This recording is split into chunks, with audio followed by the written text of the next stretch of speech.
Hello everybody, Christian Kohle here. Today we're gonna record some great sounding heavy metal drums.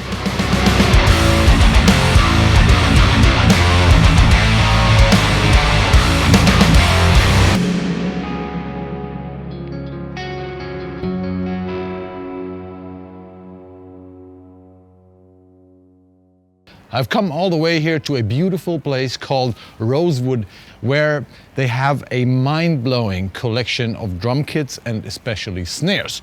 But that's not all. They also have a great looking and great sounding live room, and they have a fantastic control room with a lot of outboard gear built around a nice large format analog console from Audient. That's going to be a lot of fun because you can be a part of the entire process of the whole sound check. Follow me inside. Welcome to Rosewood Music, such a wonderful and inspiring place. Look at this, a lot of sexy gear. Let me give you an overview of what we're gonna do today. As I told you, we're gonna record heavy metal drums, and you can be a part of the entire process. So I'm gonna talk about the drums we use, I'm gonna talk about the cymbals, I'm gonna talk about the microphones.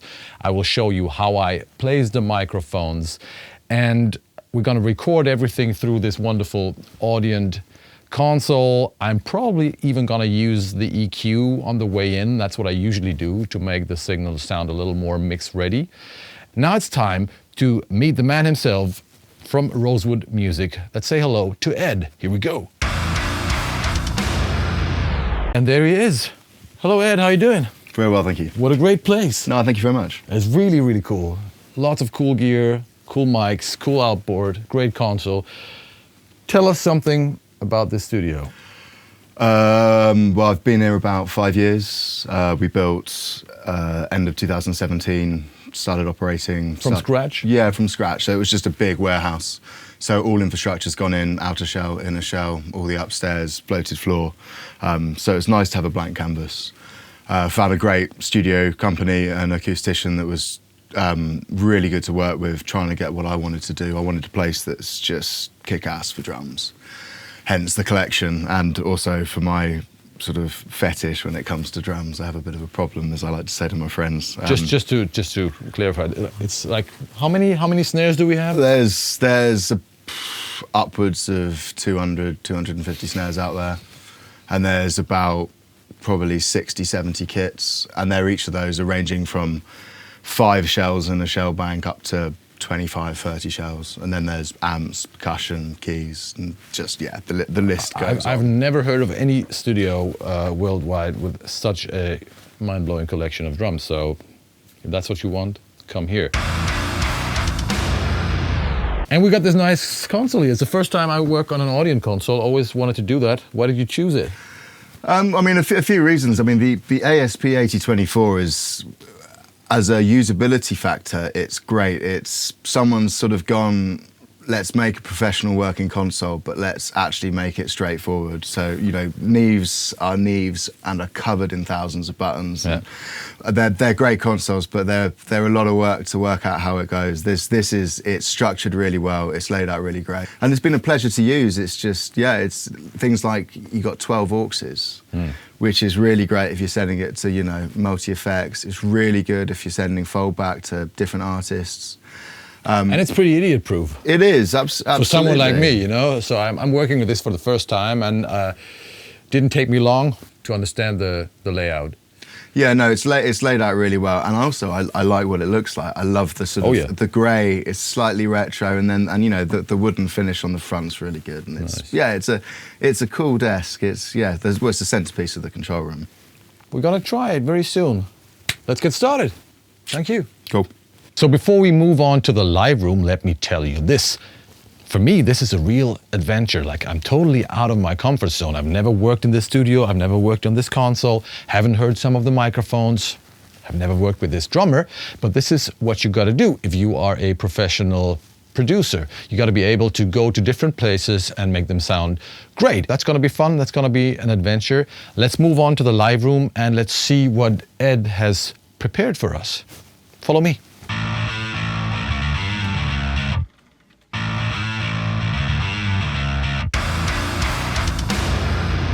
So here we are in the live room, And this is the drum kit we are about to record. As you can see, it's a pretty small, pretty straightforward, simple setup. Kick drum, snare drum, 2 toms, 2 crashes, hi-hat ride, and a china. But it's all we need to show you how to record drums. Let's talk about the shell set first. Ed has prepared something. What is this? Kick drum and toms? This is Tama Star Classic. Babinga, so loud, fast action wood, sounds really great. Tama, a bit of a household name when it comes to metal. EMAD on the bass drum, so you get that, click. I've gone coated P4s, Remo P4s. I love the P4s. You get a bit more of a duller thud. They have an inbuilt ring, right? They do, yeah. So they're like semi-damped. I love the clears as well. With these, though, you still get the click, but you just get a bit more lower meat. I Interesting. find. I'm not used to coated tom heads, but I'm looking forward to hearing them. Toms sound great though. In the room so far, they sound fantastic. Something that people might not know is those Evans EMAD heads. You can add different types of muffling from the outside, so it's a really versatile drum head. So you can have either no muffling or I think two different they do pieces. like a narrow and a wide, which literally just it slots into the gap, and it works a treat. It's like a 0 ring on a snare. Yeah, right. I usually just tune the bass drum, by the way, the kick drum, just for that clicky metal sound, so as low as possible. That's how I usually do it. Just like hand tighten the screws, because so it's just not falling off. Right. Yeah, because in metal, if it's too high, especially for faster playing, you don't really want to hear some kind of doom note. You just want to have that low end and the click. Yeah. And where especially if people play double bass stuff, then it just sounds like. What about the cymbals? What do we have here? So just a selection of Sabians, hats and ride. I'm using HHX Legacies. I mean, I love the Legacy hats. They work on everything. The rides, I've got a couple of Legacy rides. This one's a bit of a heavy set bell. It's a 22-inch, bit thicker. It's got a ping, but it's got a really nice bell sound. And then crashes, I've got on a Legacy 18. It's sort of shimmery, fast, not too dark, and goes really well with this. This is an AAX Explosion fast crash. AAX you always find in metal. And then a really nice Sabian Paragon China, 19-inch. It is crucial. If you ask me, it's crucial to choose the right cymbals, especially to cut through in a metal mix. And what's kind of ironic is the fact, that's what I tell all drummers, that if you are a metal drummer or a rock drummer, and you play like loud and heavy stuff, don't buy any crash cymbals that are called metal or rock or power. Buy something thinner. But they try to sell you those super thick cymbals and tell you, hey, you gotta compete with a stack of Marshall amps or something. But the thing is, they actually sound pretty terrible, and they get really, really loud. And you don't actually want that, because they're gonna overpower your shells. And the second reason for not getting really thick sounding crashes, despite the fact that they sound nasty and terrible, is that you gotta hit them really, really hard to make them crash, because there's just more material. So if you don't hit them really hard, they're gonna gong, and that's not what you want. You wanna have that cash and not the gung, gung, gung. And once again, especially in metal, when you play fast stuff, you just don't have the power or don't have the time to hit things hard enough to make them crash. But even if you have the time and you hit them hard, they're going to be super loud again, and that's not what you want. So what we have here is a set of pretty thin, or rather thin, medium thin sounding crashes, right? You can bend them. And one important thing is to match or at least for me, to match the crashes to the overhead mics. I usually have like the main overhead mics right above the crashes. One thing that you need to understand is that the thinner a crash cymbal is, or any cymbal is, the darker it will sound. So these cymbals here are quite a bit thinner than what I use, and they sound darker than what I use. I typically use Peister Signature crashes, which sound brighter, but you can compensate that with a brighter sounding microphone. So it's always the combination of how the cymbals sound, how bright they are, and if they're darker, use something brighter as the overheads, or the other way around. And now we move on to the microphones, is why we've chosen this pair of microphones that I've never used before. But I think those are some of the most expensive currently available microphones you can buy, and that's why I wanted to use them. to be honest. No, those are the infamous Neumann M149. Yeah, M149. I think I've used them one on vocals and they sounded fantastic. And usually, as some people out there might know, I'm more like a AKG 441 guy, or lately I've been using the Austrian OC818 microphone as my go-to overhead mic. Sometimes I even use ribbons, but then again, that is because of the brighter sounding cymbals. And I'm pretty sure those microphones will sound a little brighter than the AKGs. But right now, you know, that might be a good match. I haven't heard it yet, so we will see. But we're also gonna have a second pair of overheads just to, you know, to have another option. And that will be something very different sounding. You tell us, a pair of ribbons. Pair of ribbons, a secondary option. I was going to put a pair up of Samars, which not many people know about. Me included. It's this little boutique sort of cottage place on the edge of Salt Lake City. So these are what we're going to put up, a model called a VL37. So they're passive ribbons. They've got darkness and warmth, but they've got this sort of like hi-fi shimmer on the top of them. Let me just interrupt you for a second, and I promise we'll be back in London in no time. And I also promise that the sound of those drums and of those high-end microphones that we are about to use will blow your mind. Well, the entire day at Rosewood Music, the entire recording session took way longer than what we can show here on YouTube. So what you are about to watch is a 30-minute best of that day. If you want to see more, there's a much longer version inside my academy, Kohle Audio Kult, where you can see me talking about every single microphone, where I show you how I position every single microphone and why I do that. And you can see the entire sound check of every single mic. And you can also download the multitracks and check out those drums for yourself. If that sounds interesting, check out the link below to Kohle Audio Kult. You can get the whole thing for $19, or you become a member of Kohle Audio Kult and get all our courses. That's all I wanted to say now. Back to London. Here we go.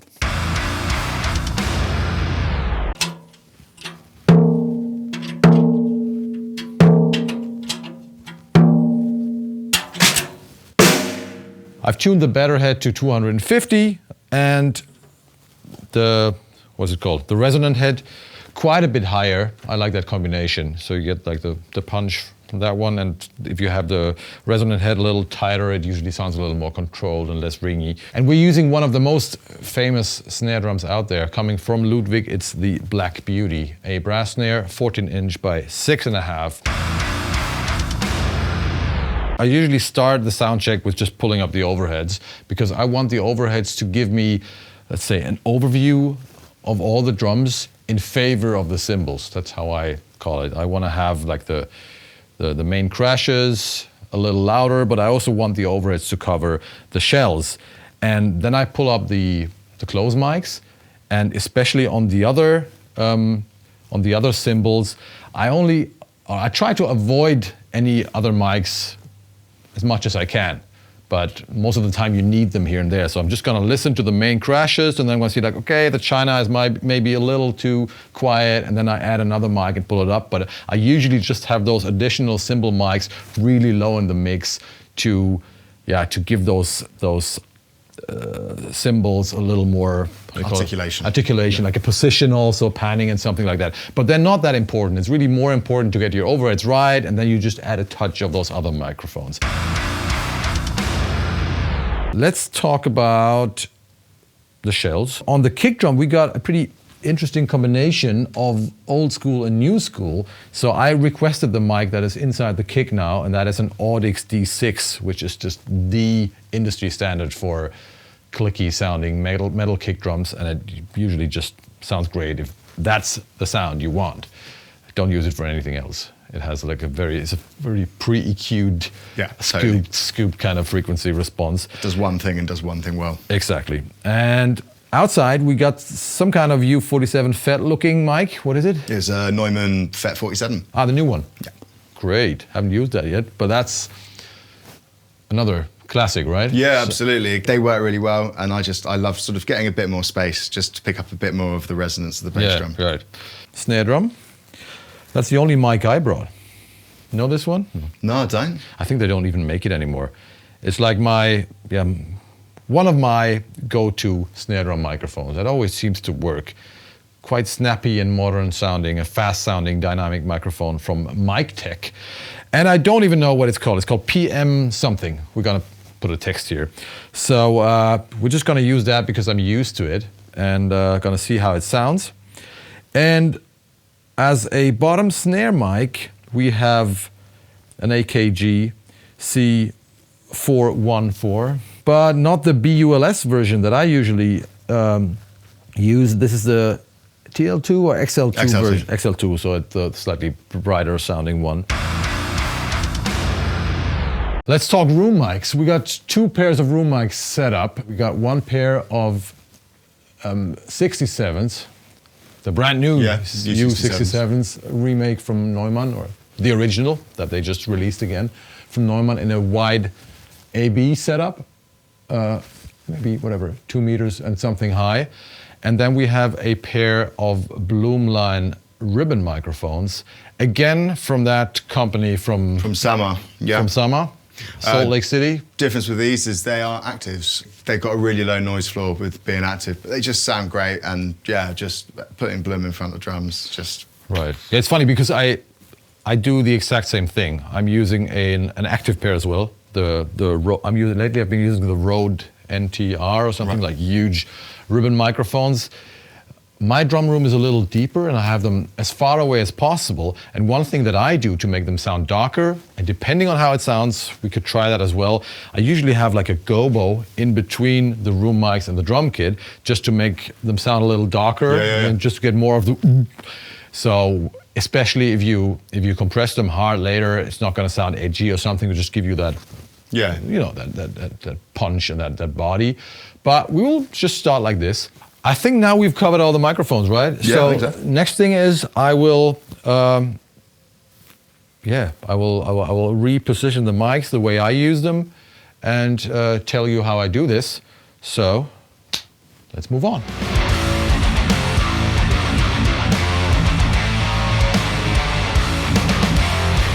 All right, time to do the sound check. Here we go.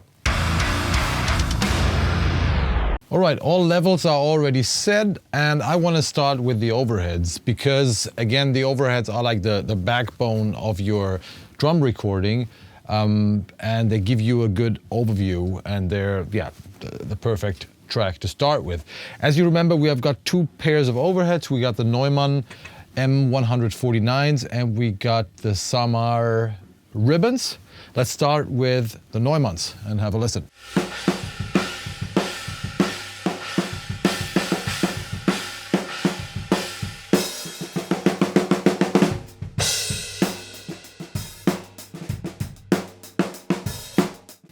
And the ribbon mics.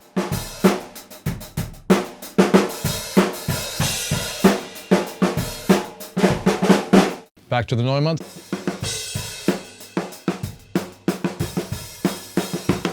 All right, that's very interesting. They both sound good in a way, and they do what we wanted from our overhead microphones. You remember we wanted to have the snare in the middle, we wanted to have the crashes on the left and the right, and we wanted them to represent the whole drum kit in favor of the cymbals, and it really just sounds exactly like that.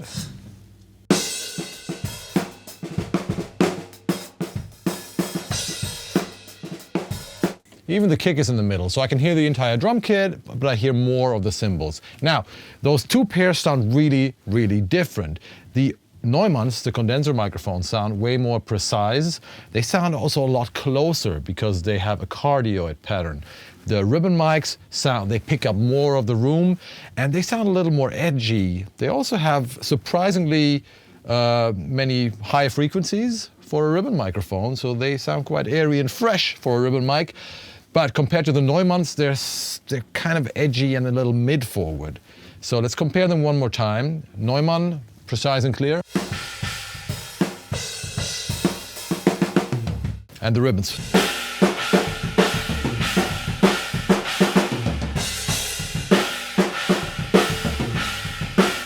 They sound a little more trashy. I would call it trashy. And of course, they pick up a lot more room. Now, which one do we prefer? It depends on the music that we want to record. So if I was doing a vintage rock album, I think I would go for the ribbons here because they sound a little more vibey and a little more edgy and roomy and a little more complete maybe.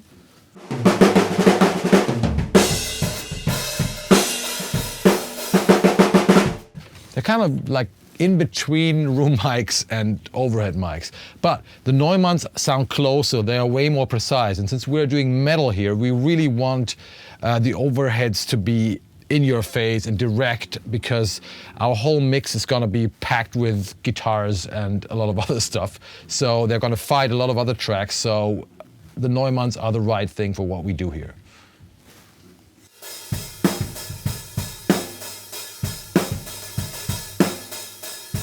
And I forgot to say that because the cymbals aren't too bright sounding, I think the frequency response of the Neumanns is pretty much perfect. Like if I had brighter sounding cymbals, I would go for darker sounding mics, but this sounds good to my ears. So that's it, overheads. I'm not gonna EQ anything here. I'm not gonna do anything else. Those are the backbone. And what we're gonna do now is we're gonna pull up the close mics. We're gonna start with the snare and see how that sounds with the overheads. So, overheads.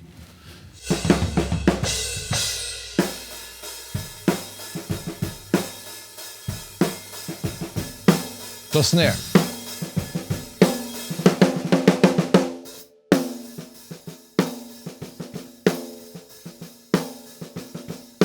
Here we got the snare top mic. And it seems like the snare tuning has gone down already. So the snare sounds nice and punchy, but it seems to be a lot deeper already. Maybe one of the screws or lugs got loose. I'll check that in a minute.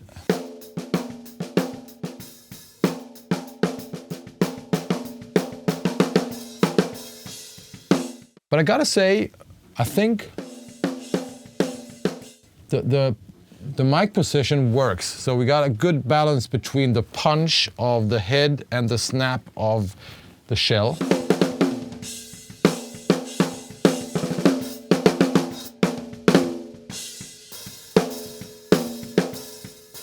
Nice and fat. Maybe a little too deep, but it doesn't sound bad. Next thing I want to do is, and I will do that with all the close mics on the shells, I will pull up the overheads, the Neumanns in this case, and add the snare mic, and I will check the phase on the snare mic and flip the phase to see which one of the settings sounds better. Better means fuller. Let's do that.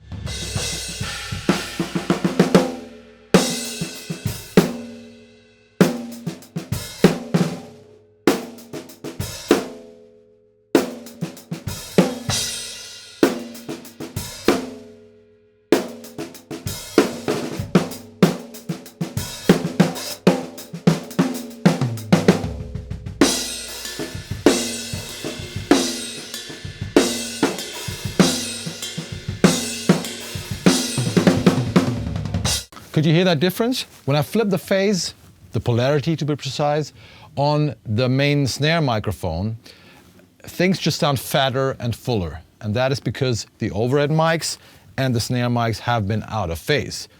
Basically because the sound needs some time to travel from the snare to the snare mic and longer to go to the overheads. You always got to check that if you get it wrong, you're always going to fight that mistake, because things are going to sound thin and you will try to EQ this, and it's much easier to just flip the phase and make things sound better. So I'm going to repeat that process with pretty much all the close mics, kick, snare, and toms especially. It's not so important on the additional cymbal mics, and also not that important on the room mics, but you should still do it. Okay, let's have a listen to overheads and snare. Next thing I'm gonna pull up is the bottom snare mic.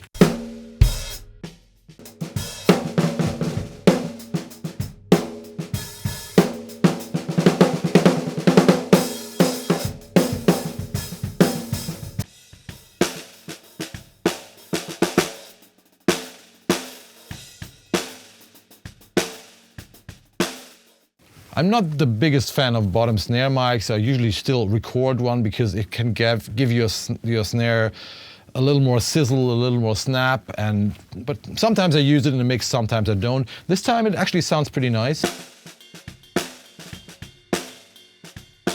Let's mix it in slightly.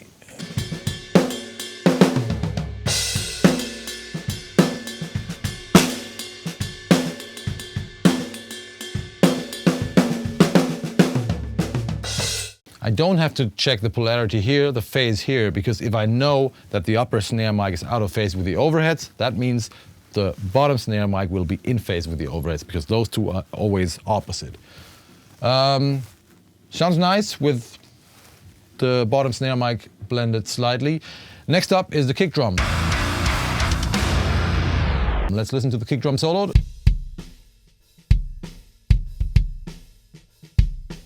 Nice and fat. It could have a little more click, a little more bite, a little more top end, if you ask me.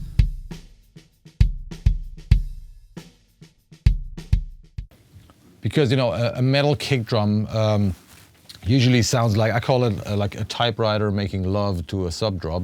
So you got a lot of high end, a lot of low end, and a scoop mid range. The low end is nice here. It could sound a little more clicky. And either I can do that with the help of the EQ, but the first thing I would like to try is to move the microphone a little closer, a little more into the kick drum, a little closer to the batter head. Phase check.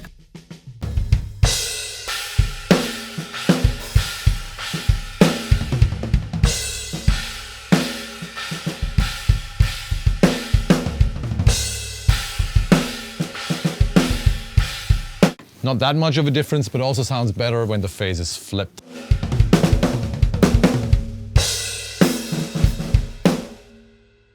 Maybe you want to do that now. Let's see if we can move the kick drum mic a little bit more into the kick drum. And while we do that, I can also check the tuning of the snare, because like I told you, it felt like it sounds already a lot deeper. Doesn't sound bad, but I'm sure it's not 250 hertz anymore. It's something like 220 or something. So let's see what we can do.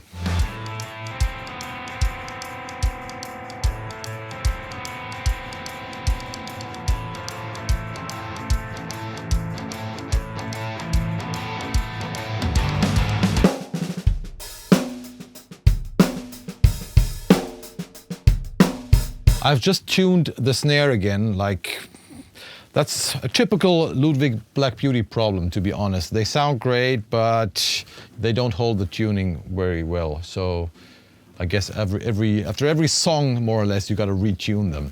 So now it's back in the right tuning at 250 hertz.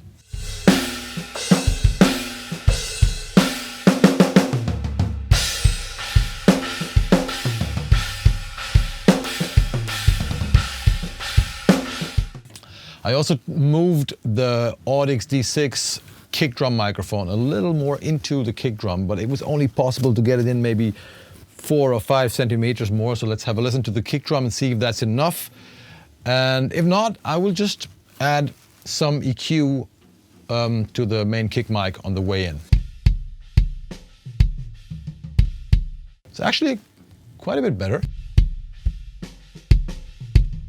but it's fun to EQ it. Now, watch me make it more metal.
I gotta say, that's a very effective EQ.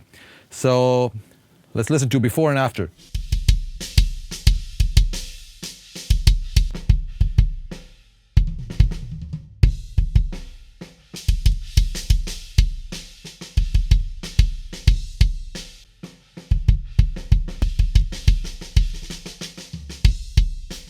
So what I've done is this. I've pretty much cranked all the highs, added a touch of low end, and also removed some of the kind of boxy sounding lower mid-range. This is, or upper bass, like around 150. So things sound a little more transparent, clear, have a lot more bite, and have a lot more treble.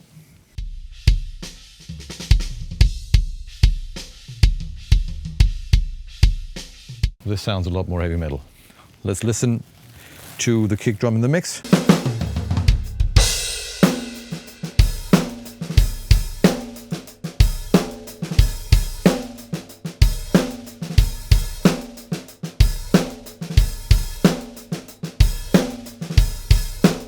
I'm very happy with that.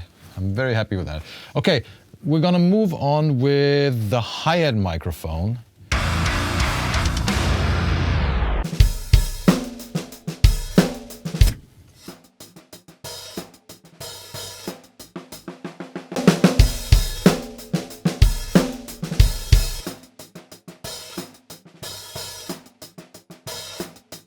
Okay, and this one sounds rather dark. Remember, we're using a biodynamic M160 ribbon microphone on the hi-hat.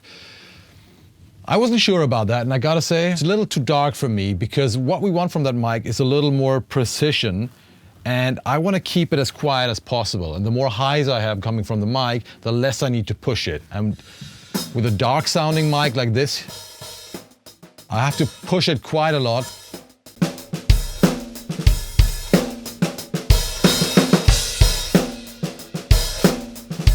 To have an effect.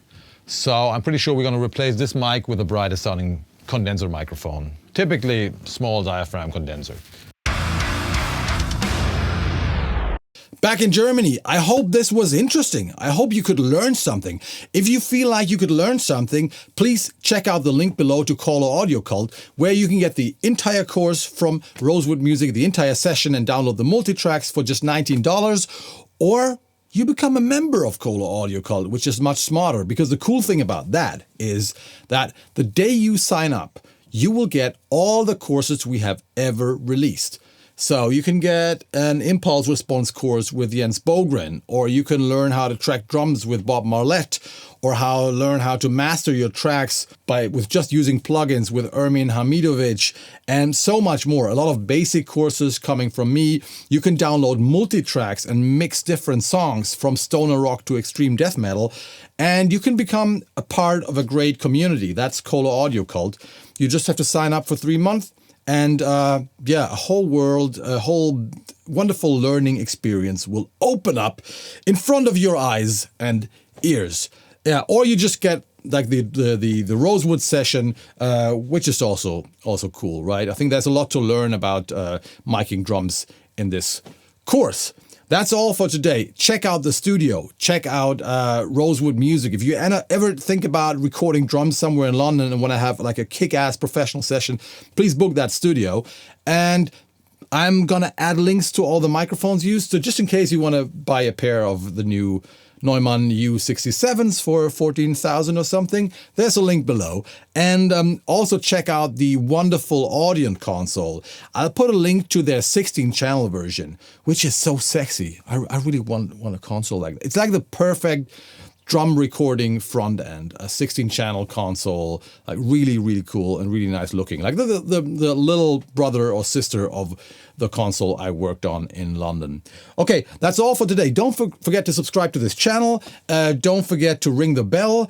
Again, check out my academy, check out the studio, check out Audient, and have a lot of fun. I see you in hell, motherfuckers. Thanks for watching. Bye-bye.